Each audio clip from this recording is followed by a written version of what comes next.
Oh no! The dream! It's over! It's dead! The quadruple! Gone, battered, destroyed, quenched. It's not a good word. Ruined. It's over. It doesn't matter what objectives we want to use. It's done. And Jurgen Klopp is not happy about it. This is the Arsenal News Show where we talk about Liverpool so you don't have to.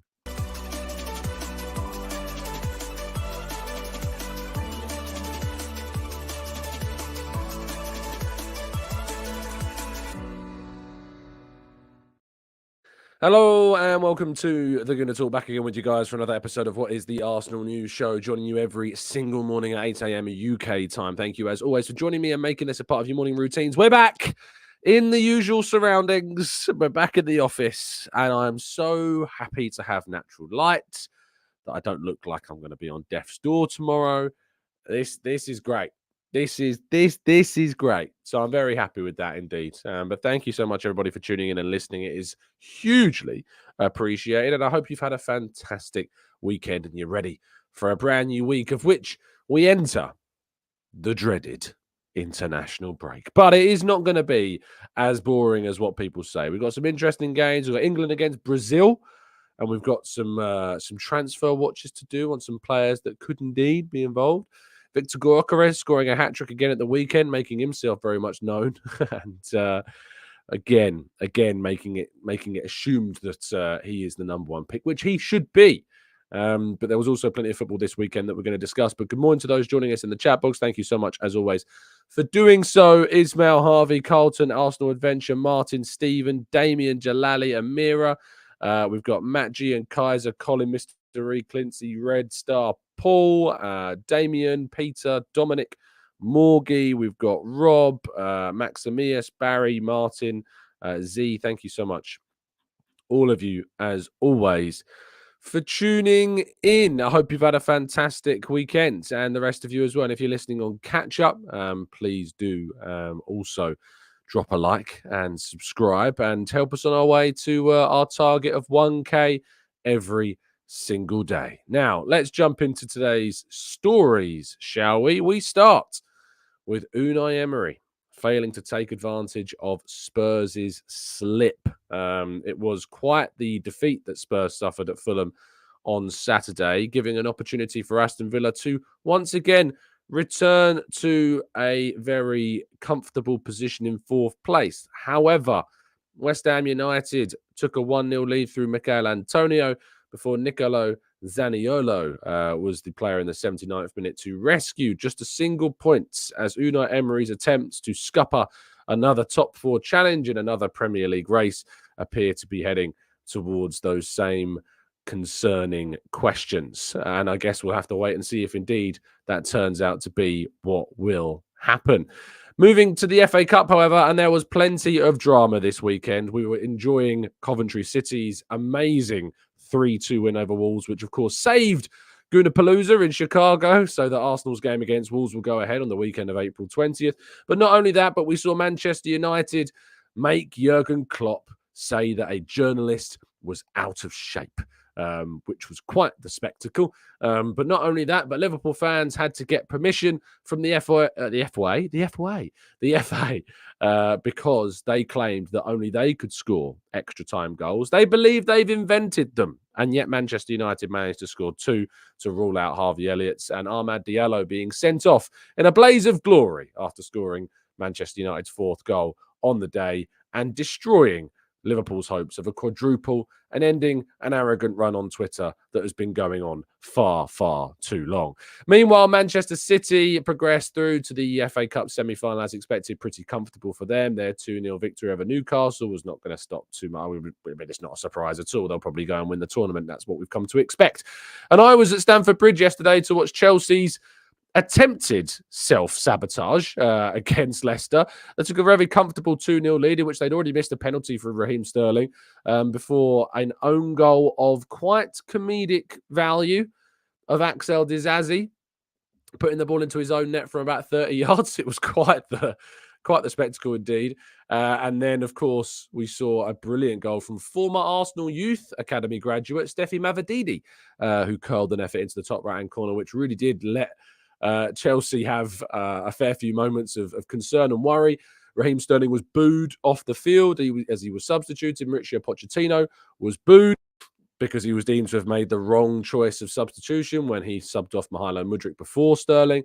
And then his two substitutes, Kane Chukwuemeka and Madueke, scored two very good final goals. Cole Palmer is proven to be a very, very good signing for Chelsea indeed, it seems, and was at the middle of so much of what they did.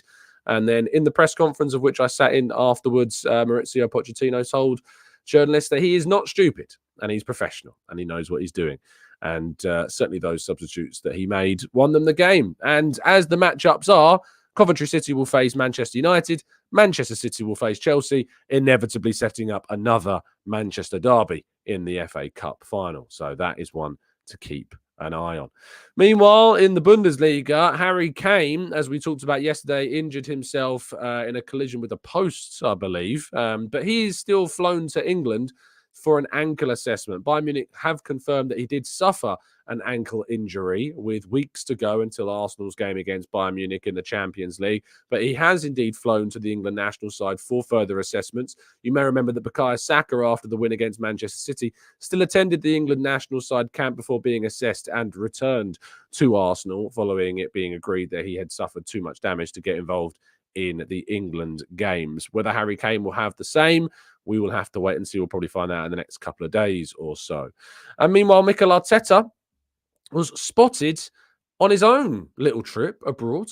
He flew to Spain to watch Real Madrid's youth side take on Atletico Madrid's youth side, and was spotted taking some photos with supporters. Was this a scouting trip? Was he having a look at some of the youth players, the youth talent on offer at both sides? Is he looking at someone in particular? Very difficult to know who that might be, but a very intriguing trip indeed was made by the Arsenal manager over the course of this weekend. Will he be making more little scouting trips over the course of the next fortnight? We will have to wait and see, I guess. But there is a Real Madrid player that is being linked with Arsenal, and according to Football 365, Arsenal are one of the teams interested in the 60 million rated Brahim Diaz. The Moroccan international recently actually joined the Moroccan national side after defecting from the Spanish national team. And you can't blame him. He wasn't getting picked, wasn't given the opportunity. So he's made that choice to switch. Can't blame him at all. Fair play to the man. But in regards to whether or not Arsenal should be looking to sign Brahim Diaz this season in 1,526 minutes, so about 33 appearances, but most of them have been coming off the bench. He's got 9 goals and 4 assists. Now, many of you may remember when Jude Bellingham was unavailable for Real Madrid. I believe it was in their game against Atleti, I think, potentially. Or maybe it wasn't Atletico. It was early in the season where Jude Bellingham wasn't available. Brahim Diaz came in, started, and scored quite the goal. I think it was no, I can't remember what game it was actually, but I remember he came in. All the talk was about Bellingham not being there, and he came in and scored quite the goal. Was it in the Champions League potentially? Potentially it was in the Champions League, but let's have a quick check. Was it the Champions League game? Yes, it was. It was against RB Leipzig. So no Bellingham in that game. Diaz started instead and scored the single goal in a 1-0 win. It was quite the strike. So yes, I knew I'd remembered that correctly from somewhere. But he's an interesting player. He can play on multiple positions, right, left, mainly as kind of an attacking midfielder. He's played most of his games as a second striker when coming off the bench, replacing Bellingham. But his most successful time has come on the right-hand side. He scored 3 goals in 6 games from the right. He scored 4 goals in 7 games playing as an attacking midfielder. And he scored 1 goal and got 1 assist playing in 2 games on the left-hand side. He's actual, when he's played second striker, he's only got 1 goal and 1 assist in 14 appearances. But most of these, as I say, have been coming off the bench. Could it be that Arsenal make a move for the former Manchester City man and look for him to be the depth option to Bukayo Saka and other potential players in the team? Maybe. I think there maybe are better options, but he's certainly a talent. And if Arsenal want to sign him, I think we've made the effort to defer to Arsenal most of the time on that preference of what they would like to go for. Now, your preference should certainly be trying to get yourselves a ticket for the latest Football Prizes competition, which continues to be our William Saliba signed shirt, of which there are plenty of tickets left available, which means that you've got a really good opportunity of winning one. If you buy a ticket when there are plenty left, it makes your odds of winning the prize that much better. So for those of you that are in the UK that haven't yet bought a ticket, please make sure you go down to the link in the description and grab yourself one. There's plenty of instant win prizes to win in this competition as well. A Kieran Tierney signed and framed Arsenal shirt, a Tony Adams signed Arsenal shirt, a Steve Bold signed Arsenal shirt, a back four signed Arsenal shirt, a Ben White signed Arsenal shirt, and an Alexander Zinchenko signed Arsenal shirt, amongst some other Football Prizes site credits too. So make sure you get involved. Best of luck to everybody who has. That's the end of part one and me talking very, very quickly indeed. Let's go to part two and your questions, where I'm going to talk slightly slower right after this.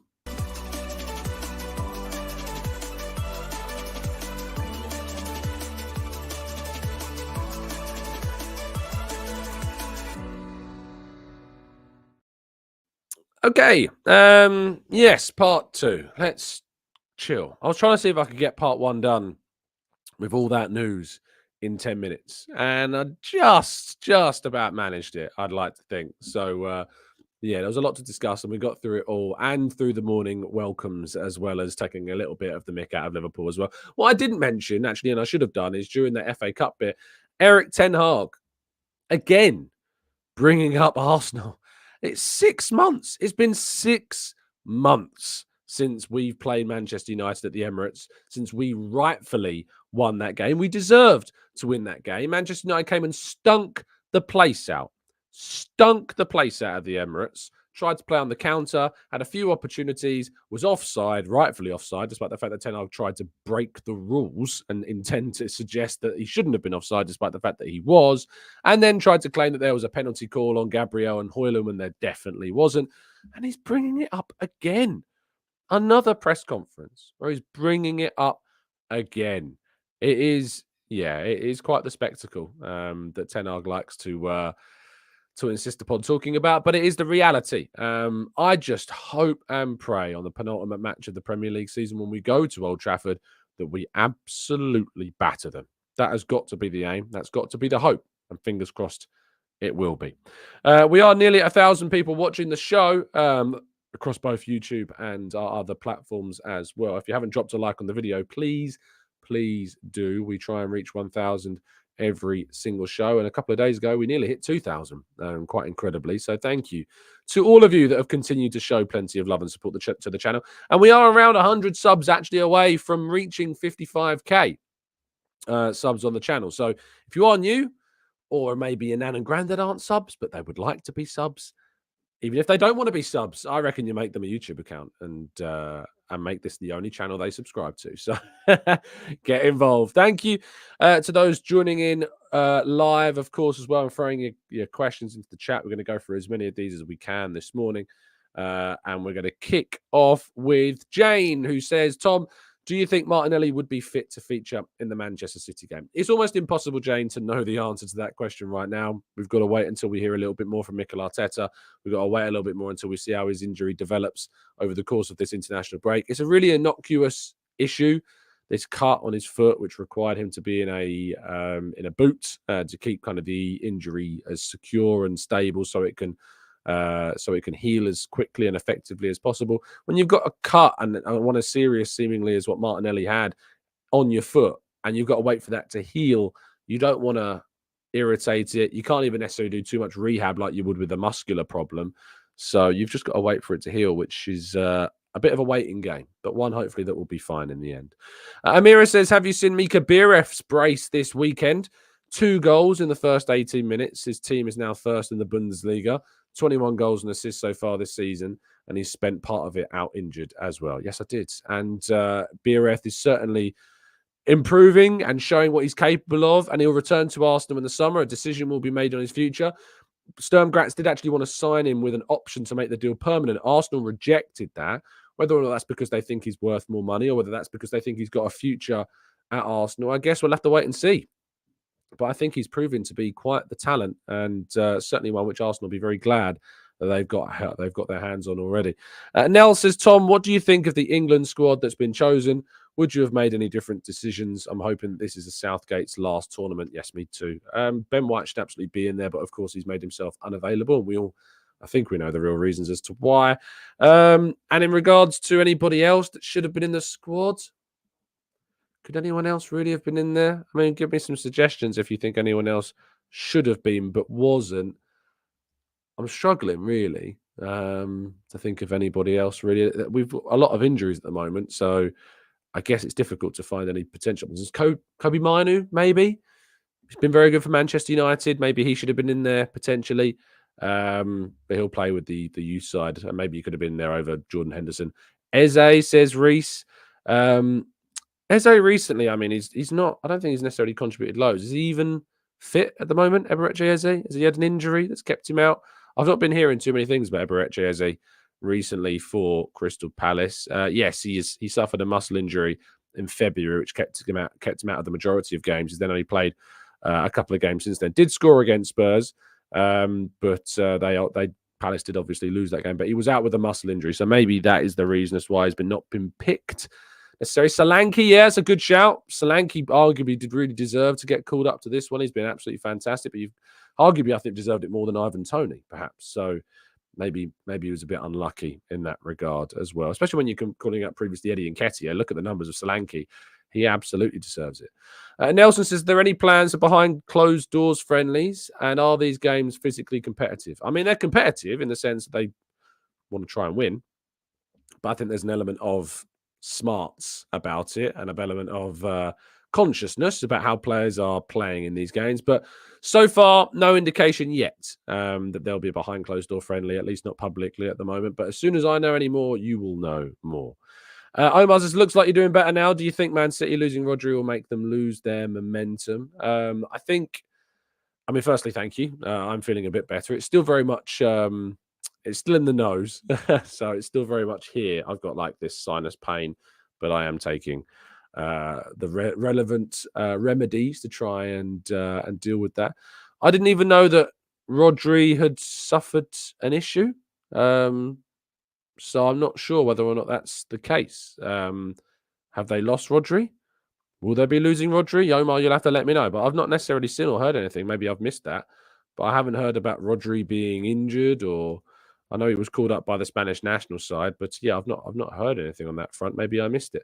You'll have to let me know. I've not heard anything about Rodri being injured. If they do lose him, it would be huge momentum loss. Obviously, probably their most important player. I don't think that they've lost a game at home that he's played in, potentially. Something crazy like that. He's got a stupidly long record of being unbeaten, has Rodri. So, yeah, he'd be a huge loss to them, obviously. Wonton Soup says, is it just me or this Liverpool team, are they overrated? I've seen them a few times this season, and they don't strike me with the same level of awe and fear as the Mane and Salah years. They've been quite jammy. Yes, they have been quite jammy. They've been very lucky. You think about the Newcastle away game. You think about the Nottingham Forest away game. There's a number of times this season where Liverpool have been very jammy, indeed. I mean, even the Arsenal FA Cup game, to be fair, I mean, we battered them. And then they got two kind of sucker punch goals and came out of that thinking they were on top of the world, when really Arsenal deserved to win that game.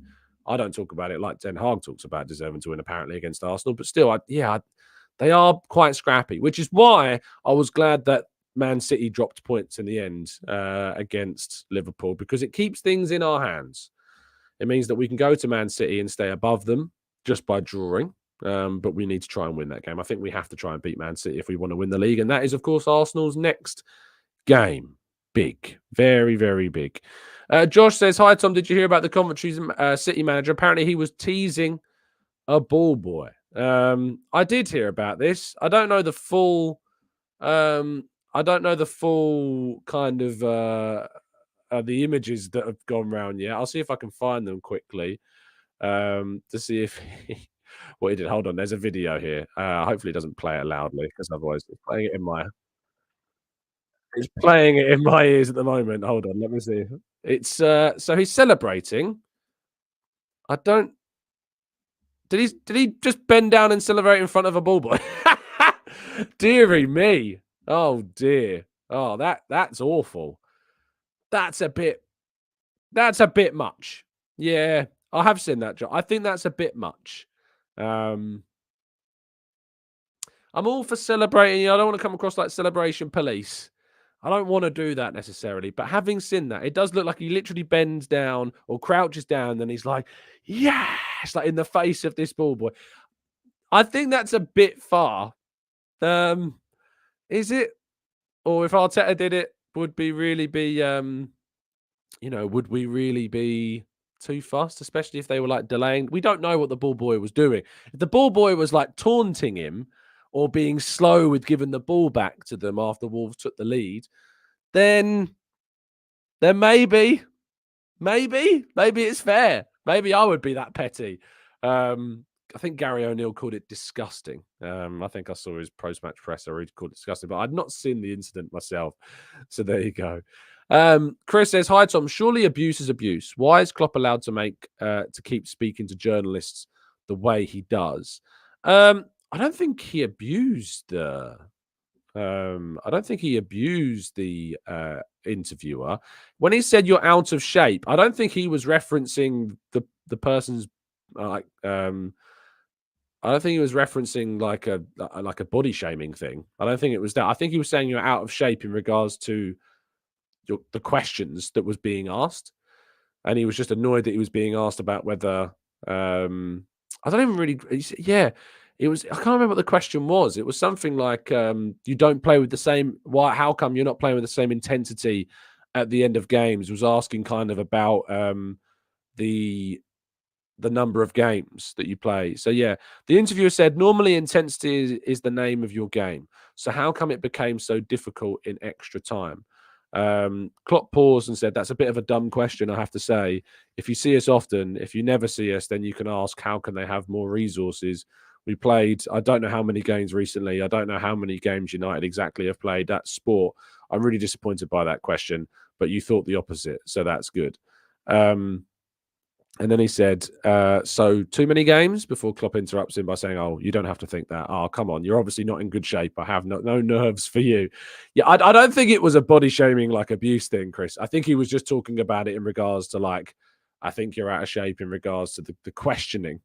Now, I personally think that still, even though I wouldn't categorize that as abusive, I still think he's being really unprofessional. And he should answer the question. I am coming from a biased perspective. You know, I've had my own engagements with Jurgen Klopp when I've spoken with him, and he's always been very fine. I don't think I've never annoyed him enough to say something like that. But I don't think it was the way that people tried to twist it. Look, at the end of the day, I found Liverpool very irritating this season. I found Klopp very irritating at times this season. But I think that I think you got to call it what it was, and I think it was a comment about his questioning rather than him. If I'm wrong, I'll hold my hands up. You know, if that's what if his intention was a personal jibe, then I'll hold my hands up. I didn't take it that way. I certainly didn't look at it that way. So, and I mean, I saw the interview myself, so I don't think that comment would have even been accurate at all. So yeah, I think he was just talking about the line of questioning. Completely out of line still, you know, like absolutely should not be saying that whatsoever. Really disrespectful. But I don't think it was what people are trying to suggest. Lai says, "Tom, everyone is so sensitive, tense, and easily triggered as we head towards the end of the season." Of course, people are very sensitive as we go towards the end of the season. The emotions are high. You know, this is a great opportunity that Arsenal have got to potentially win a title, potentially win a Champions League. We don't know what Arsenal are going to do this season, but I know why people are very hyped up, why people are very on edge. And I think you can all understand as to the reasons as to why. If you haven't dropped a like on the video, please make sure you do. Of course, we try and hit 1,000 every single episode. Thank you to all of you that continue to show such support on the channel. Jacob says, "Hey, Tom, random one, but would you ever consider managing a team yourself? I quite like the concept." When I was younger, I used to have a real fascination with management. Always thinking about how would I get into, you know, if I ever had children, would I manage the kids' Sunday league team? But in all honesty, like I don't think I have the. I don't think I could go for all the coaching badges and stuff. I would be interested in it, but I don't. You know, and obviously being previously a teacher, I know I can hold a room, but I don't think so. I can't see it. I'd be fascinated by it, but yeah, I don't. I'm not sure it's for me. I'm not sure it's for me at all. D says, let's take a moment to acknowledge Saka's goal contributions to the team this season. It's freaking fantastic. It has been very, very good. And I really do think that Saka should be targeting 20 goals and 20 assists across all competitions. I think that he's well capable of achieving that. And that should be the target for him between now and the end of the season. Mark says, hi, Tom. If there is a time Arsenal need to be competent, calm, and determined, it is now. We have to beat Man City at the Etihad or at worst, draw, and we can't afford to be defeated. Bayern is no debate. It is a must win. I don't know if it's like a no debate thing. I think Bayern are still a very good team, but I would hope to beat Bayern Munich. I would hope to progress past Bayern Munich. So I'm in slight agreement with you. The Man City thing, absolutely, we need to avoid defeat. That is the minimum expectation at Manchester City, which is a crazy thing to start talking about. And it's like, you think back the years that we've gone by, and it's like, yeah, it's almost inevitable. Arsenal are not going to get this. But now it's a case of Arsenal have got a great chance of going to the Etihad and getting a really good result. Let's see if they can do it. Tizer says, hi, Tom. I don't know about you, but I feel very confident that if we take a lead and have Partey, Rice, and Jorginho on the pitch with Saliba and Gabby, we can see out any of the upcoming games left. I think it's a great point. You know, we've got really good depth, really good tactical options to switch things up. So yeah, let's wait and see. D says, Tom, check his goal. We've already surpassed that. I don't think he's surpassed 20 goals and assists, has he, this season? Has he already got to 20 goals? I didn't think it was 20 goals and assists. No, he's got 16 and 15. So he needs 4 more goals and he's 5 more assists, does Bukayo Saka. So we're getting there, D. Yeah, 5 more goals, 4 more goals, 5 more assists, and he would have reached that target. Clincy says, Tom, what are your thoughts on Partey pulling out of the Ghana squad to work on match fitness? Would playing internationally have helped him more? No, not necessarily. I think, you know, I get where people's mindset is about players playing some match minutes, but no, I think that the fact that he stays with the group, builds up his fitness, doesn't risk injury, doesn't overextend himself too quickly, I think it's a good option for Arsenal. Namdi says, did he really say it again? I thought it was a meme. This man is deluded. No, I'm ashamed on his behalf. I now hope and pray that we win at Old Trafford. Shameless Eric Ten Hag saying this again. The Ten Hag thing is just very funny at this stage. It's just very, very funny how obsessed he is with Arsenal. Ben says, how many goals do we have to lead by before you feel comfortable going to the Allianz? 4. You're Bayern are capable of scoring a huge number of goals at the Allianz Arena. So, you know, I think we have to try and go and absolutely batter them at the Emirates. I really do. I think we should be attacking like very, very in the case like you think about the Porto game, they defend really, really well. This is a team that can start Eric Dyer in defense. You know, we really should be looking to try and be as offensive as we feasibly can. They're going to have counter-attacking threat. They're going to have attacking threat, you know, and they've got players that can hurt us. But Arsenal should be looking to try and really do a number like Bayer Leverkusen did on Bayern Munich, and hopefully we can do that. Suga says, Cedric, Oneni, Partey, Eddie, Reece, and Smith Rowe all potentially being moved on. How many signings would you like to see us make and see us making in the summer? I'd like to see Arsenal go for a forwards. I'd like us to bring in a midfielder. I'd like us to bring in a defender, and probably would need to bring in a goalkeeper with Ramsdale as well being moved on. So you're thinking at least 4. I think then you've got scope to maybe promote some people within the squad, give Unai Emery some minutes next season from the bench a lot more frequently. I think you can bring back players from loan potentially as well. We don't know what's happening with Charlie Patino, of course. We don't know what's happening with Lokonga. Lokonga is a player that I really have an open mind with. I've been really impressed with what he's done at Luton this season. And I think that even though I'd like to see us bring in a defensive midfielder, there's no reason why Sambi Lokonga, I don't think, can't come back and have some say in his future. I think if you're ruling out Sambi already, it's probably because you've not seen enough of him at Luton. He's been excellent at Luton Town this season. And I think there is still certainly a player in there. That said, if we were to get a very good offer for him by somebody, then maybe that would change things. But I still think there is certainly a door open to Sambi Lokonga's future. And he certainly still is very, very much Arsenal inclined. He is looking at his Arsenal future, and I've been impressed by him online. Mika Bieref, of course, we've already talked about him in this show. Is he a player that could have a future still at Arsenal? I guess we'll have to wait and see. Viraj says, if we get past Bayern, do you prefer Real Madrid or City? I think I'd take City, the devil you know, rather than the devil you don't. But beating Real this season would be unfreaking believable. Yeah, I actually would rather Real Madrid, I think. I just think the Man City know us. Is there something to be said about Real Madrid? They don't know us like City know us. So is there something to be said about the fact that maybe we can use that own unknown factor against Real Madrid? I think I'd rather Real Madrid than Manchester City, personally. Um, but we have to get past Bayern first. So let's not get too far ahead of ourselves because Bayern are going to be very, very difficult as well. Josh says, are we linked with any defenders at the moment? We've been linked with a few, I believe. You know, Yoral Hato, of course, has been linked quite heavily with Arsenal. I think there was a couple of other fullbacks that we were linked to. But the main one has been Yoral Hato. Jared Branthwaite, I remember, was mentioned. He's also been called up to the recent England squad too. We don't have too many left-sided centre-backs in the England team, so that's why he's obviously come back up. But yes, it's important to I think, look at the defence for next season. I think we are one defender short still. I still think we are one away. But maybe it will come in the form of a youth player. Maybe a youth player will step up as well. Diamande says Arsenal adventure. So does Chris. That was quite a while ago, though, from Sporting. I'm not sure if that's persisted so far, but his name has definitely been mentioned. Rob says, do we want Manchester United to win the FA Cup? So one, Man City don't win anything this season as we win the Champions League and Premier League, and they stick with Ten Hag aside to relegate them next year. Or do we want Coventry to win it? I'd love to see Coventry City win the FA Cup. It's not going to happen, but I also said they wouldn't beat Wolves. So what do I know? You know, I don't think it will happen, but I'd love to see Coventry City win the FA Cup. It'd be amazing. Yeah, everyone should be a Coventry City fan right now. Man City winning things means nothing to me. It means absolutely nothing to me.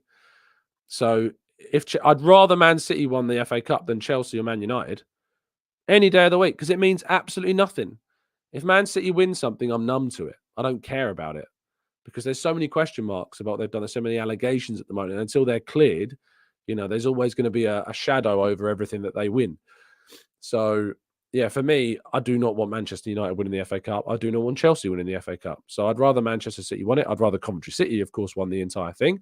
But, yeah, I have absolutely no intention of wanting anybody else other than City or Coventry to win that FA Cup because, they don't.